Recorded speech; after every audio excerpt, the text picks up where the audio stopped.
Late last night, a heavy cargo plane took off from a secure facility in Europe. Its flight plan was classified. Its cargo was not gold or currency, but something far more strategic. This is not a normal trade. This is a strategic accumulation. And it is happening because a new banking rule, passed quietly by international regulators, takes effect this coming Monday. This rule does not just change bank balance sheets. It changes the definition of safety for your savings. The paper financial system, the one built on promises and digital entries, is about to face its moment of truth. The countdown to a fundamental reset has begun. The rule is part of what's known in financial circles as the Basel III Endgame.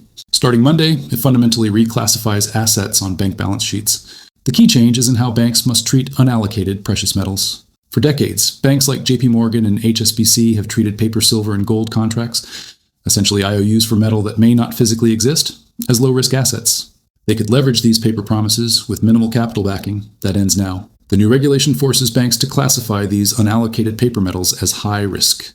They will now require banks to hold significantly more capital against these positions. But physical, allocated metal held in a bank's own vault? That becomes a Tier 1, risk-free asset. The regulatory message is clear. A paper promise is a liability. A physical bar is safety. This is a regulatory crackdown on the very foundation of the fractional reserve precious metal system. The system relied on the assumption that not everyone would demand physical delivery at once. The new rule acknowledges that this assumption is breaking down. It forces banks to choose, either hold the physical metal and be safe, or be prepared for a massive capital charge on your paper promises. They are being pushed to get physical or get out. The irony is profound. The same regulatory framework designed to create stability in the Western banking system is now exposing its greatest weakness. By demanding truth on the balance sheet, they are revealing a truth the market has ignored.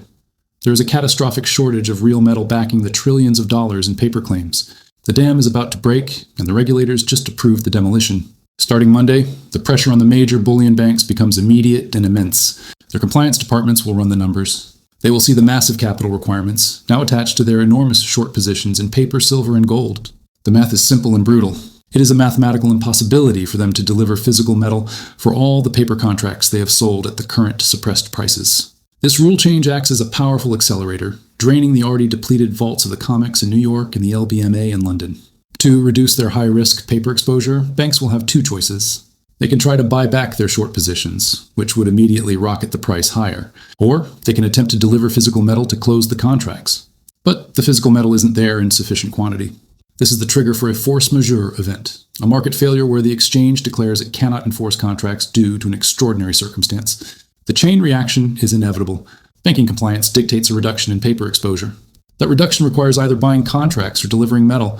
Both actions expose the physical shortage. As the vault inventories draw down, the panic among other paper holders will intensify. They will rush to convert their paper claims into physical metal before the window closes. This is not a slow burn. It is a domino effect, where one falling piece guarantees the fall of the next. The squeeze is not coming. It has been activated. The regulatory countdown timer is now at 0, and the market mechanics of next week are set in motion. The only variable is the speed of the collapse. This regulatory shift is not happening in a vacuum. The timing is coordinated with a much larger geopolitical conflict. The West is losing its grip on the global financial system, and this rule change is a desperate attempt to manage the collapse on its own terms. For over a decade, nations like Russia and China have been executing a strategic long-term plan. They have been accumulating physical gold and silver, while the West remained obsessed with paper derivatives. They saw the inherent weakness in a system built on debt and unbacked promises. The irony is that the West's own banking manipulation helped empower its strategic rivals. By artificially suppressing the price of silver to $25–30 an ounce for years, banks like JP Morgan allowed nations like Russia to purchase their entire strategic stockpile at a massive discount. If the price had been allowed to rise to its true value that reflects its critical role in everything from solar panels to advanced electronics, Russia could never have afforded to accumulate thousands of tons. The West's price suppression was a strategic gift to its adversaries. Now the tables have turned. The West is attempting to shore up its fragile banking system with this new rule. But in doing so, it is validating the very strategy that Russia and China have been pursuing. This rule declares that physical metal is the only true safe haven asset. It confirms what these nations have known all along. The trigger for this rule's implementation now is because the pressure has become unbearable. The ongoing drain on Western vaults, the escalating geopolitical tensions, and the loss of confidence in the US dollar have created a point of no return. The regulators are not leading the market. They are reacting to a crisis that is already underway. This is an attempt to apply a regulatory band-aid to a hemorrhaging financial system. The strategic advantage has permanently shifted to nations that hold physical metal. They are not affected by the coming liquidity crunch in the paper markets. They are insulated from the force majeure declarations and the bank failures. They hold the tangible assets that the entire digital system is desperately trying to claim.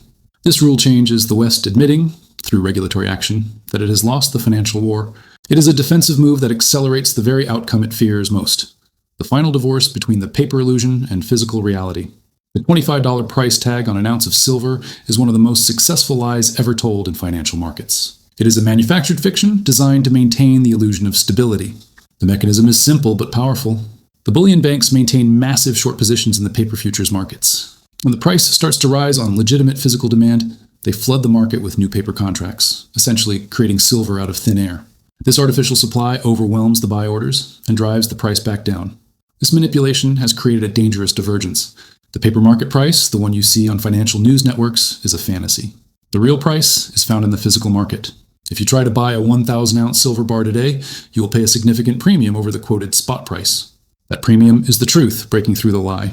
It represents the actual cost of locating, securing, and delivering real metal in a market where physical supply is incredibly tight. The paper price is the price of a promise. The physical premium is the price of reality. What happens when this illusion cracks? The trigger is a massive demand for physical delivery, exactly what the new banking rule will encourage. When entities stop accepting paper settlements and demand the actual metal, the system seizes up.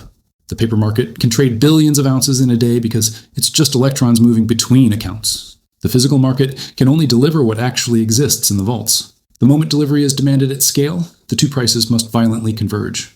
The coming divergence will be the most dramatic wealth transfer event in modern history. The paper price will either have to rocket upward to attract real metal into the market, or it will become completely irrelevant as the physical market establishes its own much higher price. The banks have been able to maintain this lie because the system allowed for paper settlements. The new rule makes those paper settlements prohibitively expensive. The lie is about to be exposed by the cold, hard reality of an empty vault. The price you see on the screen is a ghost. The real price is waiting in the shadows, and it is about to step into the light. This is not a time for speculation. It is a time for preservation. Your survival strategy must be built on one principle. The distinction between paper and physical is now the only distinction that matters. Your savings in a bank account, your ETF shares, your paper futures contracts, these are all claims on a system that is being reclassified as high risk. They are someone else's liability. Physical metal in your possession, or in a secure, non-bank vault where it is allocated to you by serial number, is the only asset the new rules define as safe. You must understand the critical differences. An ETF like SLV is not silver. It is a financial product that may be backed by metal, but it is held within the banking system, subject to its rules and its potential failures. A futures contract is a promise for future delivery, a promise that may be broken by a force majeure declaration. Owning physical metal means you hold the asset itself, outside the chain of counterparty risk. The goal is not to profit from a price move. The goal is to secure a portion of your wealth in a form that cannot be defaulted on, inflated away, or reclassified by a bank's compliance department. The timeline for action is not long. The rule change on Monday begins the process. The drain on the vaults will accelerate. The window to acquire physical metal at anything close to the current, manipulated paper price is closing rapidly. Once the physical delivery demands hit the system, and the premium for real metal detaches from the paper price, the cost of entry will be significantly higher. This is about securing a lifeboat before the storm is visible to everyone on the deck. You are not buying a ticker symbol. You are moving wealth from a failing system into a tangible form that has survived every financial collapse in history. This is the ultimate hedge against a system in its final stages. So let's recap the sequence. Monday morning, the Basel III Endgame rule takes effect. Bank balance sheets are recalibrated, making paper metal positions a capital nightmare. To comply, banks must either buy back their massive short positions or deliver physical metal. Both actions expose the fatal flaw. There is not enough metal. The rush to cover will accelerate the drain on the COMEX and LBMA, pushing inventory to critical lows. This triggers a chain reaction of margin calls, failed deliveries, and ultimately a force majeure event that halts the paper market. The warning signs to watch for will be clear. Watch the daily reports on COMEX registered silver. When that number approaches zero, the game is over. Watch for announcements from the exchanges about rule changes or delivery delays. These are the signals of a system under terminal stress. This regulatory change is irreversible. It is the admission of systemic risk that cannot be taken back. You cannot unsee the truth once it is printed on a bank's balance sheet. The result is the final irreversible transfer of wealth. Wealth will flow from those who hold paper claims, the ETFs, the unallocated accounts, the futures contracts, to those who hold the underlying physical asset.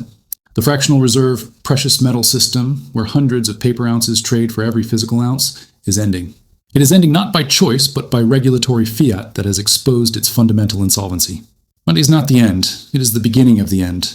The countdown to a true price discovery event, one based on physical scarcity, rather than paper abundance, is now measured in days, not years. Your move is simple and urgent.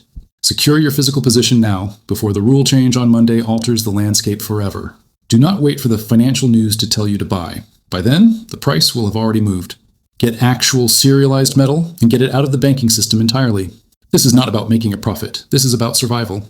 This is about preserving what you have worked for outside a system that is being publicly dismantled. Hold the line. Demand real delivery. Empty the vaults of their paper promises and secure your financial future on the only foundation that remains: physical reality.